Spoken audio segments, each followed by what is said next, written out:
Heart warming block buster అని వేశారు. అది వేయడానికి ఒక బలమైన కారణం ఉందండి. మా డిఓపి చెప్పినట్టు ప్రీమియర్స్ అప్పటి నుంచి ఇప్పటిదాకా నేను దాదాపు 6 షోస్ చూసానండి. సింగిల్ స్క్రీన్స్ సంధ్య విశ్వనాథ్తో పాటు డిఫరెంట్ మల్టీప్లెక్సెస్లో నేను ఈ సినిమా చూశాను. ఆడియన్స్ పల్స్ ఎలా ఉంది అని తెలుసుకోవడానికి ఆడియన్స్తో పాటు చూశాను.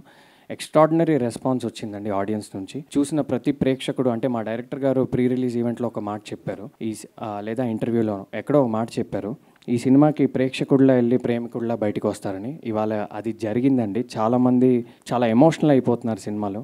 ముఖ్యంగా విమెన్ కానీ యూత్ కానీ, అంటే ఆల్ సెక్షన్స్ ఆఫ్ ఆడియన్స్. చాలా క్లీన్ సినిమా చూసాం చాలా రోజుల తర్వాత. చాలా ఒక అచ్చమైన స్వచ్ఛమైన తెలుగు సినిమా చూసాను చాలా రోజుల తర్వాత అని చాలా చాలా హ్యాపీ ఫీల్ అవుతున్నారండి. అయితే చూసిన వాళ్ళందరూ చాలా చాలా బాగుంది అంటున్నారు. బుక్ మై షో రివ్యూస్ చూసిన, ఆడియన్స్ రివ్యూస్ చూసినా అదే రిఫ్లెక్ట్ అవుతుంది.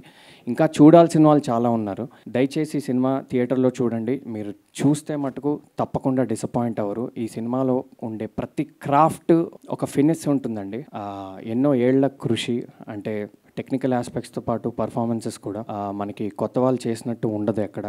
ఇది నేను ఒకసారి ఎక్కడో చెప్పాను, కానీ మళ్ళీ ఇప్పుడు పెద్ద స్టేజ్ వచ్చింది కాబట్టి చెప్తున్నాను. ఇది అసలు చిన్న సినిమా కాదండి. కేవలం ఇందులో ఆర్టిస్టులు మటుకే చిన్నవాళ్ళు. ప్రతి ఆస్పెక్ట్లోనే ఇది ఒక పెద్ద సినిమా. విజువల్ గ్రాండ్యూర్ కానీ, మ్యూజిక్ కానివ్వండి, మనకి పర్ఫార్మెన్సెస్ స్టాండర్డ్స్ కానివ్వండి, ఆర్ట్ డిపార్ట్మెంట్ కానివ్వండి, ఒక డైరెక్టర్ గారి పనితనం కానివ్వండి, అండ్ మైత్రి లాంటి వాళ్ళు నంబర్ 1 ప్రొడ్యూసర్స్ ఇలాంటి ఒక బ్యూటిఫుల్ ప్యూర్ సినిమాని అందించినందుకు చాలా చాలా థ్యాంక్స్.